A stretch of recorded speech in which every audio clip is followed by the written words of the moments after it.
Walk all over you. फ्रिक्स, स्वागत है आपका हमारे चैनल में। पहली बात तो थैंक यू वीडियो पे क्लिक करने के लिए, और दूसरी बात दोस्तों फेज 4 मार्वल फैंस की उम्मीदों पे खड़ी नहीं उतर पाई अकॉर्डिंग टू ऑडियंस, क्योंकि इस फेज के ज्यादातर प्रोजेक्ट्स ही हम लोगों को डिसअपॉइंट किए और सीरीज में तो गिने चुने एक दो सीरीज ही बस हिट हुए। और यही वो फेज है जिस फेज से मार्वल की फैन फॉलोइंग थोड़ी सी कम हुई और फैंस निराश हुए। कुछ लोग तो मार्वल को हेट करने लगे और कुछ लोग तो MCU को MCU पुकारने लगे। मगर फेज 4 में कुछ बहुत ही शॉकिंग, सरप्राइजिंग, झटका देने वाले मोमेंट्स भी थे। कुछ मोमेंट्स सरप्राइज कर जाते हैं, अच्छे लगते हैं, तो कुछ सदमा दे जाते हैं। चाहे आप बात करो नो वे होम की या लव एंड थंडर की, सबसे बेस्ट मूवी की या सबसे वर्स्ट मूवी की। और हाँ, हम लोग आज इस वीडियो में उन शॉकिंग मोमेंट्स के बारे में बात करेंगे, मगर सिर्फ मूवीज की, फेज 4 की सीरीज की नहीं। सीरीज की बात कभी और, जिनमें से कुछ मोमेंट्स तो आपके फेवरेट होंगे तो कुछ सबसे नापसंदीदा। और जब बात हो ही रही है तो शुरुआत करते हैं फेज 4 की पहली मूवी से। तो मार्वल की फेज 4 की शुरुआत ब्लैक विडो मूवी से हुई थी, जिसमें हमें पहली बार MCU में टास्कमास्टर को दिखाया गया था, जिस कैरेक्टर को लेके हम लोग बहुत हाइप थे, लिटरली एक्साइटेड थे, क्योंकि टास्कमास्टर कॉमिक्स में one of the best combat character है और साथ ही में बैडएस है। उसके सामने हर एक कॉम्बैट कैरेक्टर फीका पड़ जाता है, क्योंकि उसकी जो कॉपी करने की क्षमता है ना सामने वाले की स्किल्स को, वो लाजवाब है। लेकिन हम सब हक्के बक्के तब रह जाते हैं जब ये रिवील होता है कि MCU में टास्कमास्टर ड्रेकॉप की बेटी है। और ये देख के जो झटका और जो सदमा लगा था ना भाई, बयान नहीं कर सकता। लिटरली एक कैरेक्टर का सिर्फ जेंडर चेंज कर देने से वो कैरेक्टर कैसे डिस्ट्रॉय हो सकता है, उसका बेस्ट एग्जाम्पल था ये MCU का टास्कमास्टर। और एक्चुअली बात सिर्फ जेंडर की नहीं है, वो तो एंशिएंट वन का भी चेंज हुआ था। बल्कि सबसे ज्यादा शॉकिंग और बकवास बात ये थी कि एक बैडएस स्किल्ड ऑसम असैसिन को MCU में एक रिमोट कंट्रोल कठपुतली बना दिया गया। जहाँ कॉमिक्स में इस बंदे ने अपने दम पे अपनी ताकत से कितने को धूल चटाया है, वो MCU में एक रिमोट कंट्रोल रोबोट जैसा था। अब हालांकि उसका लुक तो पसंद बिल्कुल नहीं आया था, मगर फिर भी पूरे मूवी में सच बताऊं तो टास्कमास्टर उतना ज्यादा बकवास फील नहीं हुआ था। मगर जब वो आइडेंटिटी रिवील हुआ ना भाई, ऐसा शॉक लगा कि टास्कमास्टर को लेकर पूरा हाइप ही डाउन हो गया। सच बताऊं तो केविन चाचा ने उम्मीदों पे पानी फेर दिया।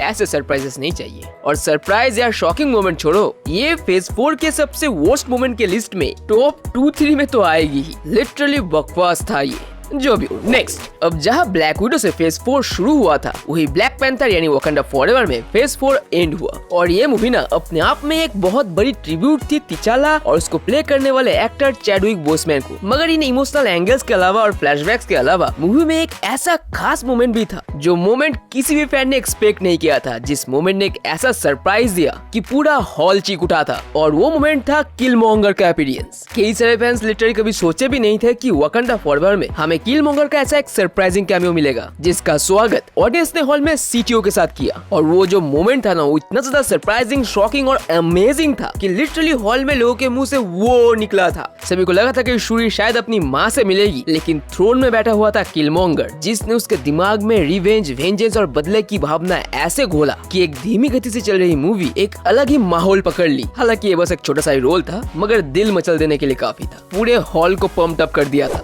नेक्स्ट, अब मार्वल के फेज 4 में हमें कई सारे कॉस्मिक लेवल के बीइंग्स देखने को मिले हैं, चाहे वो सीरीज का वॉचर हो या इटर्नल्स का सेलेस्टियल। अब यार इटर्नल का जो आखिरी सीन था ना, वो बहुत ही शॉकिंग था, क्योंकि लग रहा था कि हैप्पी एंडिंग हो गया, सब ठीक है। लेकिन अचानक से आसमान फाड़ के एरिज्म द जज जब आया ना भाई, अनएक्सपेक्टेड था। और वो ऐसे आता है ना कि फील होता है कि हाँ कोई पावरफुल बंदा आया है, और वो सरसी को जैसे ले जाता है ना भाई, फील होता है कि अब तो जी फाड़ देगा। और वो मोमेंट जितना शॉकिंग था उतना पावरफुल भी। मगर इन कॉस्मिक बीइंग्स के मामले में सबसे ज्यादा अनएक्सपेक्टेड मोमेंट तो तब आता है जब खुद इटर्निटी पधारते हैं। किसी ने नहीं सोचा था कि थॉर लव एंड थंडर में हमें लिटरली इटर्निटी देखने को मिलेगा। आपका पता नहीं, मगर मेरे लिए तो ये मोमेंट सच में बहुत सरप्राइजिंग था, क्योंकि ये बीइंग मार्वल कॉमिक्स की one of the strongest omnipotent being है। मैंने एक्सपेक्ट किया था कि बस नाम लेंगे या थोड़ा सा हिंट देंगे, मगर पूरा दिखा देंगे, वो भी ट्रू फॉर्म में, ये नहीं सोचा था। क्योंकि लव एंड थंडर के पहले भी guardians of the Galaxy volume 2 में हमें इटर्निटी का एक हिंट दिया गया था, जब स्टार-लॉर्ड कहता है कि मुझे पूरी इटर्निटी दिख रही है। और लगा था कि लव एंड थंडर में भी हिंट दिया जाएगा बस, मगर भाई उन लोगों ने पूरा ट्रू फॉर्म दिखा दिया, जिसका शरीर पूरे स्पेस को रिप्रेजेंट कर रहा था, और वो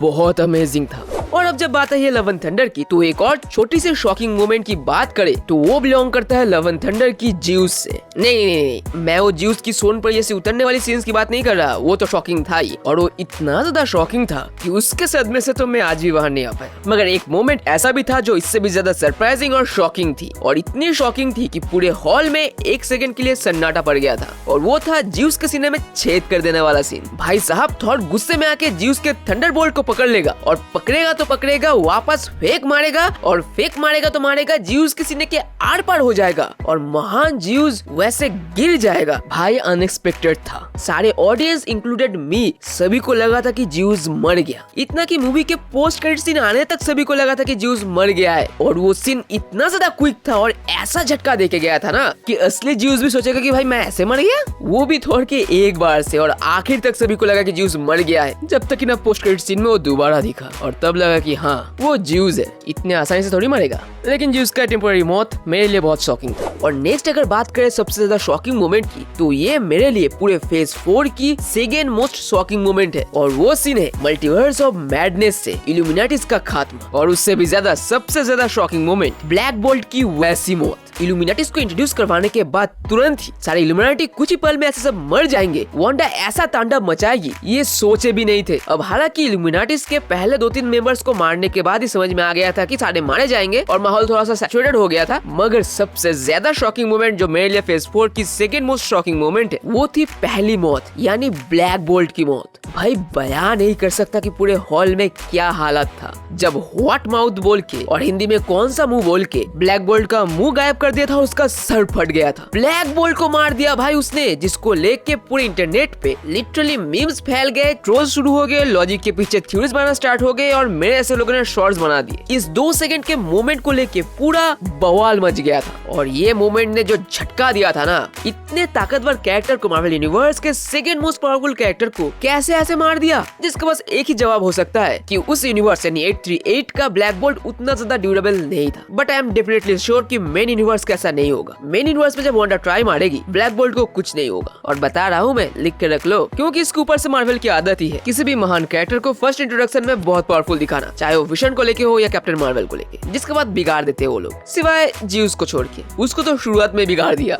अब फाइनली बात करते हैं एमसीयू के फेज 4 में मेरे अकॉर्डिंग सबसे ज्यादा सरप्राइजिंग मोमेंट की, जो मोमेंट ऐसा झटका, ऐसा शॉक देके जाता है ना कि हॉल से लौटते वक्त भी हम लोग ऐसे खुश होकर लौट रहे थे कि भाई क्या ही देख लिया। जो खुशी एक त्योहार की तरह 1-1.5 महीने हमारे साथ रही। स्पाइडरमैन नो वे होम नॉस्टैल्जिया में बह जाने के लिए स्पाइडरमैन के हर एक पुराने विलेन्स वापस तो आए थे, मगर सबसे ज्यादा सरप्राइजिंग मोमेंट तो तब था जब पोर्टल से एंड्रू कूद के बाहर आया। अब एंड्रू गारफील्ड के बाद टोबी आया, जो कि बहुत ज्यादा शॉकिंग या सरप्राइजिंग नहीं था, क्योंकि सभी को अंदाजा लग ही गया था कि अगले पोर्टल से टोबी आएगा, मगर फिर भी वो जो मोमेंट था ना, जब एंड्रू और टोबी एक दूसरे को देखते हैं, बात करते हैं, जाले मारते हैं, दोनों पलटी मारते हैं, वो मोमेंट अमेजिंग था। मगर ये अमेजिंग मोमेंट की बात नहीं हो रही। अगर बात करें सरप्राइजिंग शॉकिंग मोमेंट की, तो वो थी एंड्रू गारफील्ड की एंट्री। हम लोगों ने सच में सोचा नहीं था कि मार्वल लिटरली ये कर दिखाएगा। वो जो पोर्टल से बाहर निकला ना और अपने मास्क को उतारा ना, भाई पूरा हॉल पागल हो गया था। देन टोबी की एंट्री भी बहुत ज्यादा अमेजिंग थी, और ग्रीन गॉब्लिन की एंट्री भी बहुत ज्यादा अमेजिंग थी, मगर सरप्राइजिंग नहीं थी क्योंकि वो भी दिख गया था ट्रेलर में। लेकिन एंड्रू की एंट्री सरप्राइज थी। लेकिन जाते जाते एक बोनस,